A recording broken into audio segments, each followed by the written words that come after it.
Cytokinin செல் அளவில் என்ன விளைவைக் கொண்டிருக்கிறது? சைட்டோகைனின் தாவர ஹார்மோன்கள் செல் பிரிதலை தூண்டுவதோடு செல்களின் அளவை விரிவடையச் செய்யவும் உதவுகின்றன. இவை குறிப்பாக இலைகள் மற்றும் கனிகளின் வளர்ச்சியை ஊக்குவிக்கின்றன. நீளம் மற்றும் நிறையைத் தவிர வரைபடத்தில் அளவீட்டிற்காக வேறு எந்த பண்பு பட்டியலிடப்பட்டுள்ளது?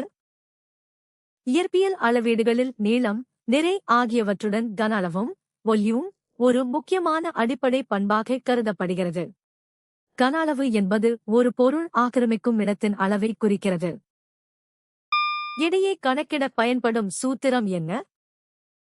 ஒரு பொருளின் எடை W என்பது அதன் நிறை மீட்டர் மற்றும் புவியீர்ப்பு முடுக்கம் G ஆகியவற்றின் பெருக்கற்பலன் ஆகும். இது நியூட்டனின் இரண்டாம் விதி எஃப்மா அடிப்படையில் அமைந்தது. மற்ற 3 விடைகள் ஏன்? வாயுக்கள் தொடர்பான சிவப்பு இரத்த அணுக்களின் முக்கிய பங்கு என்ன? இரத்த சிவப்பணுக்களில் உள்ள ஹீமோகுளோபின் நுரையீரலில் இருந்து ஆக்சிஜனை பெற்று உடலின் அனைத்து திசுக்களுக்கும் கொண்டு செல்கிறது.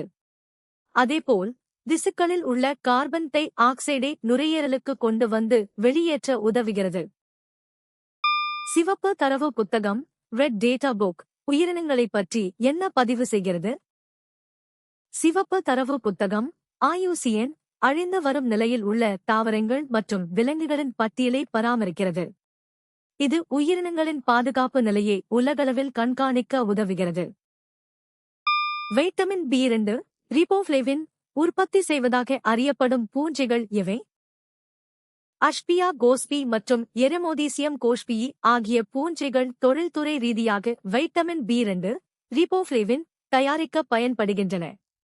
இவை அதிக அளவில் இந்த வைட்டமினை சுரக்கும் திறன் கொண்டவை என்பதால் உயிரி தொழில்நுட்பத்தில் முக்கியத்துவம் பெறுகின்றன.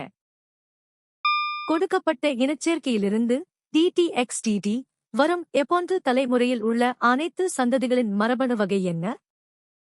மெண்டலின் ஒரு பண்பு கலப்பு ஆய்வின்படி தூய நெட்டே TT மற்றும் தூய குட்டே TT தாவரங்களைக் கலக்கும்போது முதல் சந்ததியில் எப்போன்று அனைத்தும் TT என்ற கலப்பினமாகவே இருக்கும்.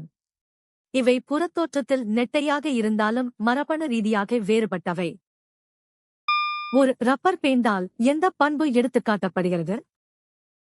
ரப்பர் பேண்ட் என்பது நெகிழ்வுத்தன்மை கொண்ட ஒரு பொருள், அதனால் அதை எளிதாக வளைக்கவோ அல்லது உருமாற்றவோ முடியும். இது அதன் இயற்பியல் பண்புகளில் ஒன்றான வளைந்து கொடுக்கும் தன்மையைக் காட்டுகிறது. ஒரு உணவுச் சங்கிலியில் நச்சுகளின் திரட்சியால் மிகவும் பாதிக்கப்படும் உயிரினங்கள் எந்த வகை? உயிரிய பெருக்கம் பயோமேக்னிஃபிகேஷன் காரணமாக உணவுச் சங்கிலியின் மேல்மட்டத்தில் உள்ள உயிரினங்களில் நச்சுகளின் செறிவு அதிகமாகிறது. வேட்டையாடும் விலங்குகள் பல கீழ்மட்ட உயிரினங்களை உண்பதால் அவற்றின் உடலில் நச்சுகள் அதிக அளவில் சேருகின்றன. நடுத்தர நிலையில் உள்ள உயிரினங்கள் மேல்மட்ட உயிரினங்களை விட குறைவாகவே பாதிக்கப்படுகின்றன. தண்ணீர், புளி சாறு மற்றும் சர்க்கரையை ஒன்றாக கலக்கிய பிறகு உருவாகும் கரைசல் இனிப்பானதா அல்லது புளிப்பானதா? ஒரு கலவையில் உள்ள பொருட்கள் அவற்றின் தனித்துவமான பண்புகளை இழப்பதில்லை. தண்ணீர், புளி மற்றும் சர்க்கரை கலக்கும்போது புளியின் புளிப்புச் சுவையும் சர்க்கரையின் இனிப்புச் சுவையும் அந்த கரைசலில் அப்படியே இருக்கும். சர்க்கரை சேர்க்கப்பட்டுள்ளதால் புளிப்பு மட்டும் இருக்காது. எந்த உண்மை உங்களை வியக்க வைத்தது? கீழே கமெண்ட் செய்யுங்கள். தினமும் புதிய தகவல்களுக்கு சந்தா செலுத்துங்கள்.